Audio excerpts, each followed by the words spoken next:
Kita ini baru bisa disebut sebagai orang yang berbakti itu kapan? Ketika kita sendiri sebagai anak sangat berbakti dengan orang tua kita, dan kemudian mati-matian mendidik anak kita supaya menjadi anak yang berbakti untuk kita. Artinya berbakti itu apa? Disembah anak? Tidak. Tapi anak ini tidak membuat kita disiksa oleh Allah Subhanahu wa Ta'ala karena perilakunya.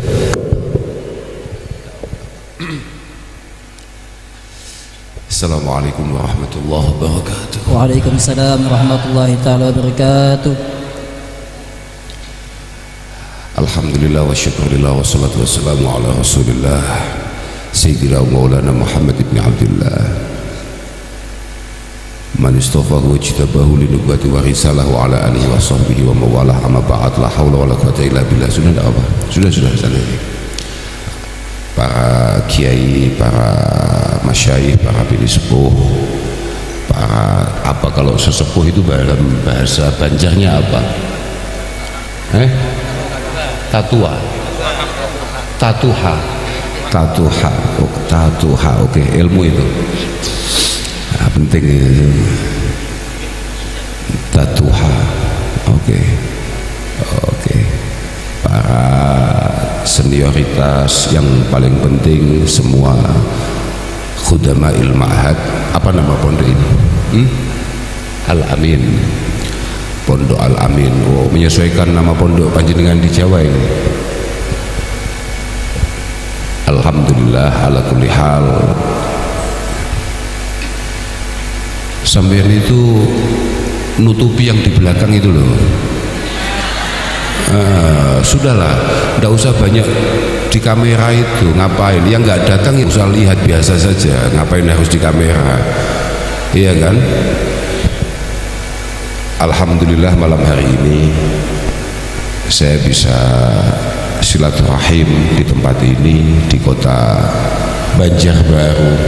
Moga-moga jadi silaturahim yang diterima oleh Allah Subhanahu wa Ta'ala, silaturahim yang penuh arti, penuh makna, penuh faedah.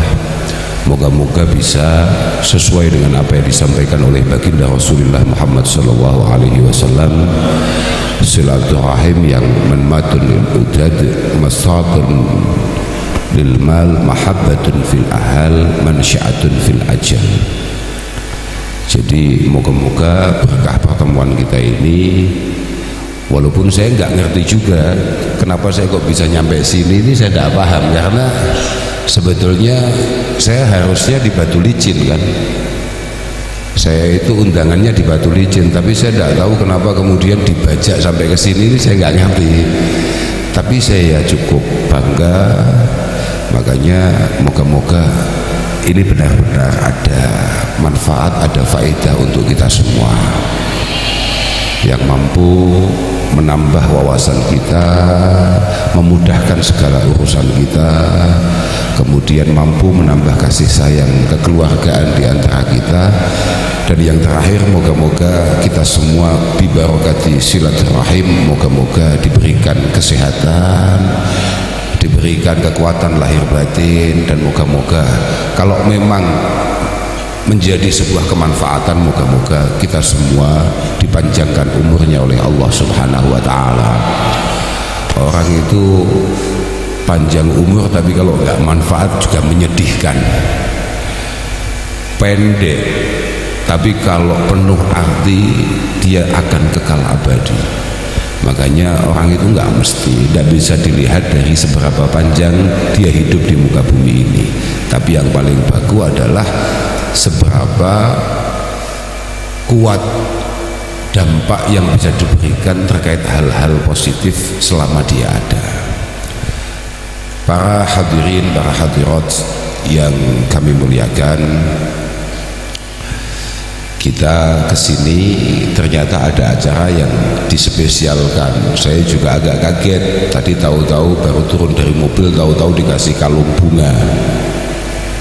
ini apa-apaan lagi ini. Saya pikir ngaji kok ribet gitu, itu kenapa?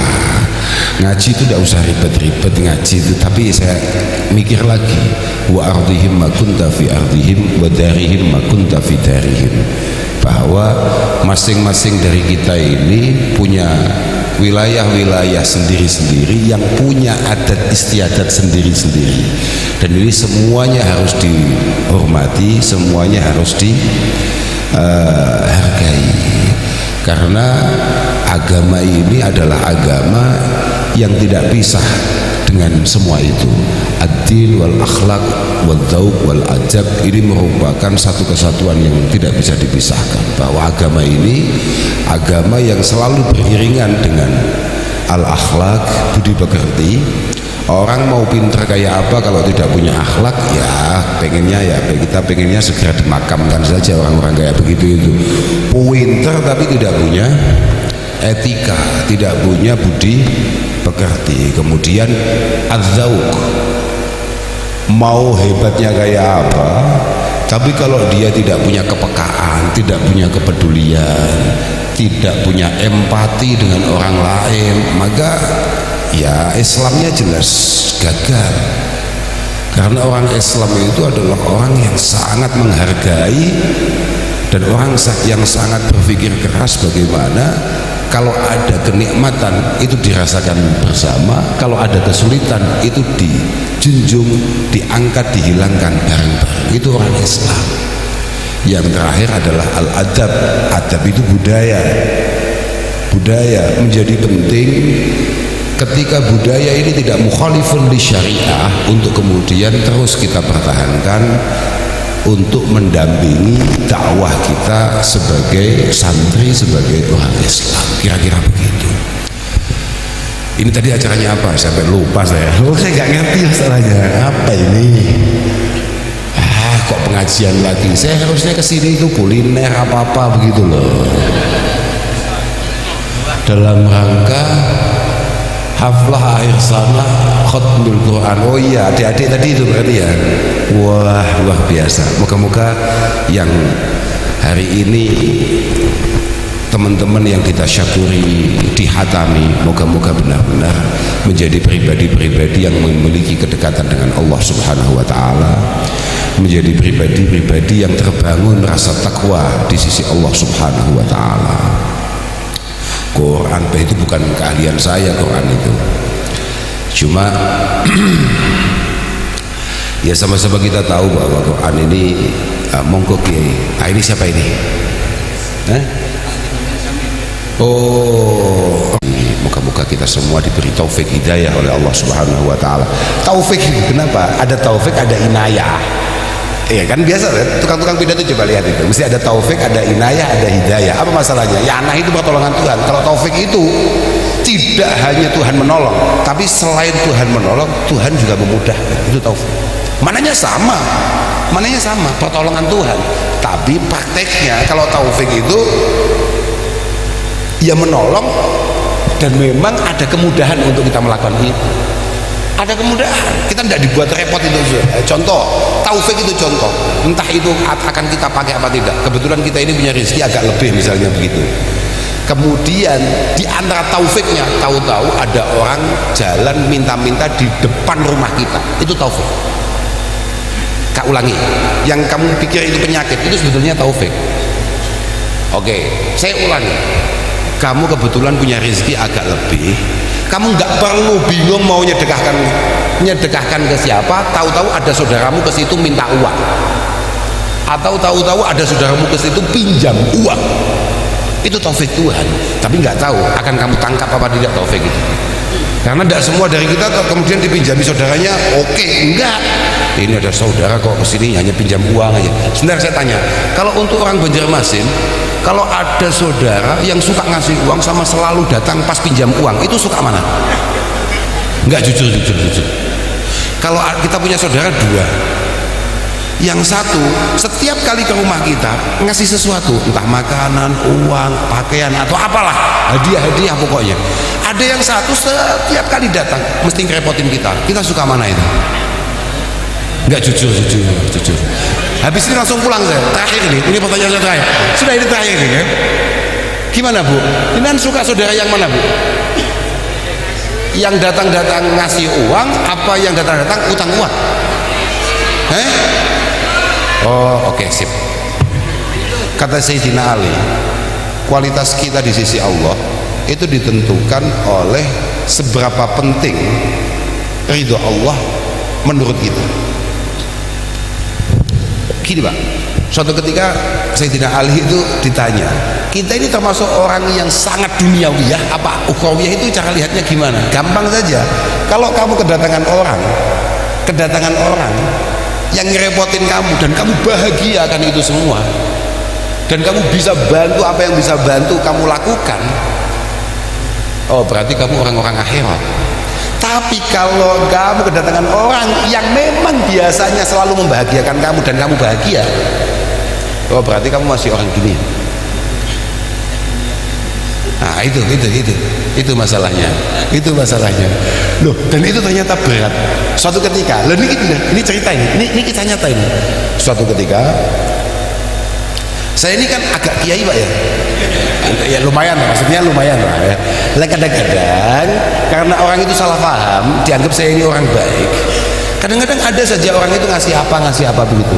Saya ini punya teman, bener ini, saya ini punya teman yang cukup dimudahkan oleh Allah Ta'ala rezekinya. Setiap kali ketemu saya itu ngasih uang sama saya, tidak pernah janjian, tidak pernah apa. Tahu-tahu ketika saya ini umroh, bener ini, ketika saya ini umroh, anak-anak yang biasanya dampingin saya itu kemudian ngomong, Gus itu mirip-mirip wedus gitu loh. Ya mirip-mirip lah ya, tipis lah ya. Kadang mungkin orang Banjar nggak tahu ya, Gus itu ya hanya sebutan-sebutan apalah biasa ya, kayak apa gitu ya, Gus ya, Dus ya, ya biasa aja ya, mungkin bro gitu loh, sama gitu loh, itu hanya sebutan-sebutan nggak jelas saja lah. Gus di bawah kan di hotel nih, di bawah ada Pak Haji ini begini. Oke. Saya yang tiduran tahu-tahu berdiri mandi, kemudian saya siap-siap menemui orang itu. Setelah mandi kan pakai pakaian tuh, itu mikir sih, kenapa saya kok tahu-tahu berdiri dan kemudian langsung mandi. Saya tahu-tahu takut saya khawatir saya mandi langsung semangat karena saya tahu orang ini kalau ketemu saya selalu ngasih uang. Takut saya di Mekah itu masalahnya, takut saya langsung saya lepas lagi bajunya, saya ganti kaos, saya langsung kembali rebahan pakai selimut, saya tidur mulai asar itu ketika dia mau datang sampai 8:30 malam tidur, hilang itu maghrib saya hanya gara-gara itu tidur 8:30. Saya bangun, sudah lupa saya, bangun tidur lupa, tapi lapar. Ternyata ketika saya turun orang itu masih ada. Kan bukan urusan saya sudah. Paling tidak saya latihan untuk jangan sampai kemudian saya turun menghormati orang hanya gara-gara orang ini saya pastikan kalau ketemu saya pasti ngasih duit. Artinya walaupun saya kiainya hanya agak-agak, tapi saya lumayan untuk itu. Nah gitu lah. Walaupun saya kiainya yang enggak kiai-kiai amat gitu loh ya. Tapi saya lumayan untuk itu. Artinya saya tidak pernah pengen muliakan siapapun untuk hal-hal seperti itu. Dan itu butuh latihan panjang. Walaupun saya belum punya kemampuan yang sangat luar biasa, kedatangan orang yang setiap kali ketemu saya mesti ngerepoti, itu bisa saya sambut dengan baik. Selalu ada orang model kayak begitu. Yang kemarin siapa yang sakit, sekarang apa sakit, apa ngapain, anaknya sekolah, cocok. Orang-orang kayak begini harus kita rawat. Orang-orang kayak begini harus selalu ada di samping kita untuk sedikit-sedikit menghapus kesalahan-kesalahan kita semua. Moga-moga kita semua dimudahkan oleh Allah Subhanahu wa Ta'ala. Ini kan kuncinya hanya di masalah mudah. Kalau ada kan nggak ada masalah, loh, iya apa enggak? Makanya moga-moga zaman semua dimudahkan. Jangan sampai tidak dimudahkan. Ada deh. Alhamdulillah. Saya terima kasih sekali kepada semua yang ikut hormat, ikut nyambut, masya Allah. Moga-moga ini bukan ziarah yang terakhir lah. saya main-main ke sini. Saya juga gak ngerti. Saya pikir tadi saya hanya ke sini untuk sambang ke pondok Al-Amin ini. Nggak tahu saya kalau ada jenengan-jenengan sebanyak ini, ngapain jenengan ke sini? Lah iya, saya pikir saya tadi ke sini untuk ketemu anak-anak yang pada ngaji di sini. Saya nggak ngerti kalau ada jenengan semua ini. Tapi saya bersyukur kehadirat Allah Subhanahu wa taala. Moga-moga putra-putra panjenengan, keluarga panjenengan dijadikan orang-orang yang baik oleh Allah Subhanahu wa taala. Pokoknya khususnya kepada ibu-ibu, kalau ada anak, kalau ada putra maupun putri yang di usia-usia ngaji, suruh ngaji. Ya sekolah ya, ngaji. Jangan sampai jenengan hanya fokus anak ini harus sekolah tapi nggak ngaji. Jangan. Moga-moga pokoknya anak-anak jadi anak-anak yang solih. Solih itu fid dunya yanfa wa fil qabri yarfa wa yaumal qiyamati yashfa. Anak-anak solih itu adalah anak-anak yang ketika di dunia benar-benar menyenangkan, ketika panjenengan semua pada akhirnya dipanggil oleh Allah Subhanahu wa taala, derajatnya diangkat berkah anak, dan ketika di hadapan Allah Subhanahu wa taala panjenengan semua ditolong oleh anak. Moga-moga anak-anak kita jadi anak-anak yang saleh. Anak-anak sing al-abrar minal abrar innal abrara lafi na'im. Al-abrar, jenengan tahu al-abrar enggak? Ayo coba apa? Al-abrar itu apa? Al-abrar itu maknanya adalah orang-orang yang berbakti.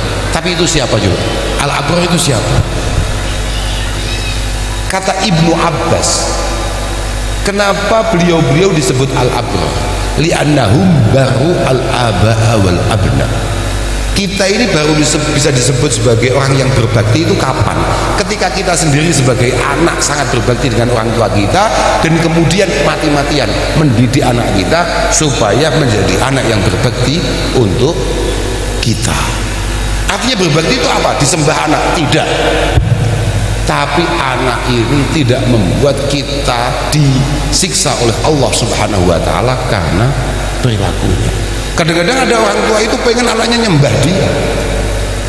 Kamu tidak berbakti sama saya. Dalam arti kamu kalau saya suruh enggak nurut. Kamu kalau saya suruh beli rokok enggak nurut. Kamu kalau saya suruh itu enggak nurut. Kamu saya panggil enggak datang. Enggak, bukan itu. Bukan itu.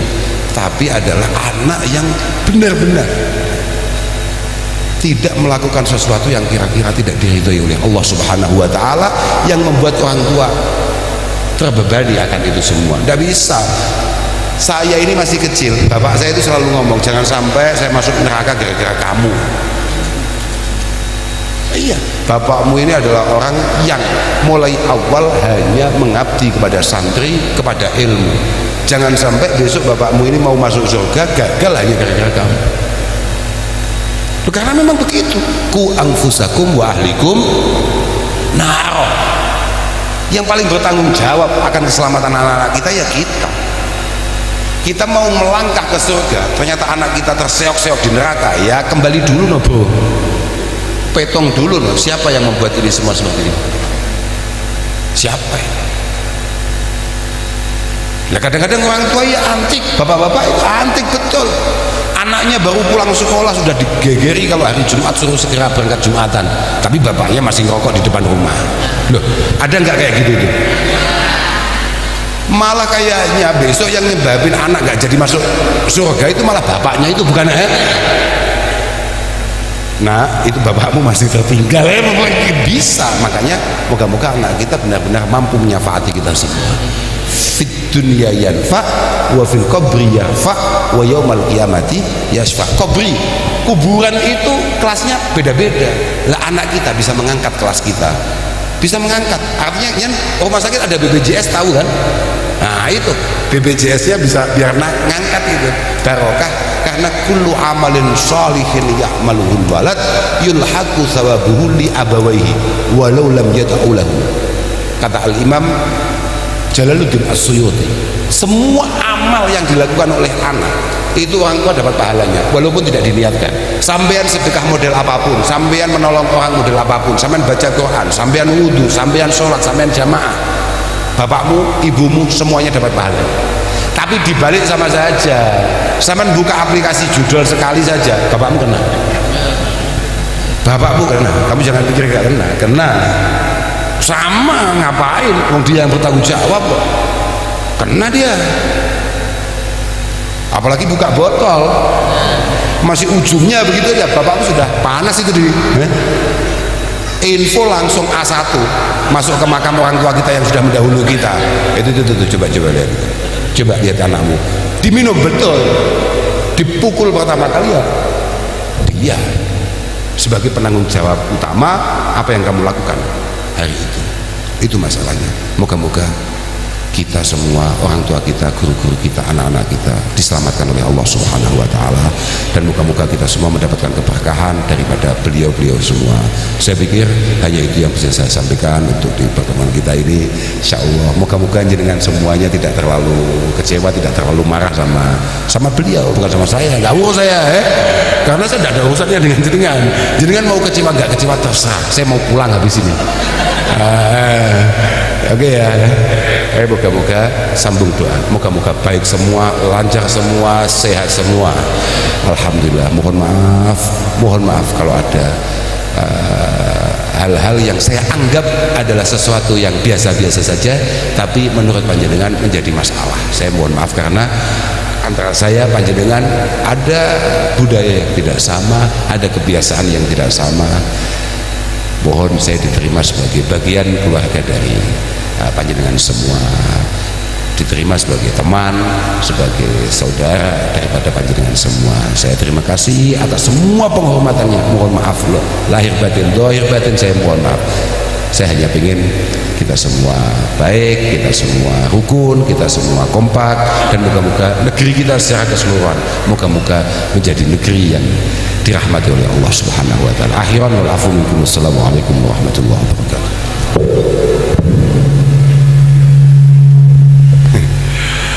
Saya kesini sudah banyak doa, malah sekarang suruh doa lagi. Nah ini ada kiai nganggep doa itu harus bahasa Arab. Loh, saya kan tadi udah banyak doa tuh. Sama dia suruh doa lagi, karena dianggap doa harus bahasa Arab. Mulai kapan? Wong diantara sifat Tuhan itu adalah la tastabihu alihil aswat. Beliau tidak pernah membeda-bedakan bahasa yang kita pakai. Sudah, tapi ya tidak apa-apa. Ikut aja daripada tidak boleh pulang. Ya Allah. Al-Fatihah.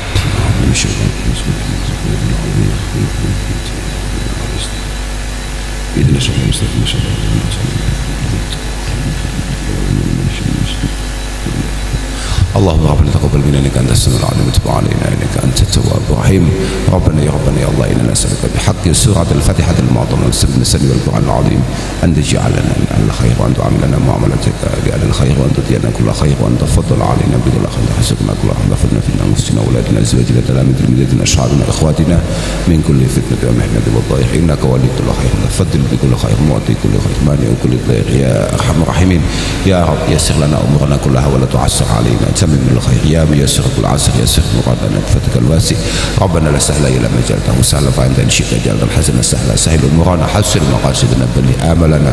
ربنا يا الله اجعل هذا المعهد معهدا نافعا مباركا يا الله عامرا معمورا مستمرا من هذا ليوم القيامه واجعل اهله يا الله أهله اجعل أهله من أهل العلم ومن أهل الخير ولا تجعلنا وإياهم من أهل الجهل ومن أهل الضيق. ارزقنا وإياهم علما نافعا وعملا متقبلا ورزقا حلالا طيبا نافعا واسعا مباركا ودعاء مجابا وقلبا خاشعا ولسانا ذاكرا. يا الله ارزقنا الصحة والعافية، ارزقنا جميع الصحة والعافية والمعافاة الدائمة في الدنيا والآخرة. ارزقنا التقوى والاستقامة وطمأنينة والسكينة وحسن الخاتمة. ربنا آتنا في الدنيا حسنة وفي الآخرة حسنة وقنا عذاب النار. وصلى الله على سيدنا محمد والحمد لله رب العالمين. الفاتحة.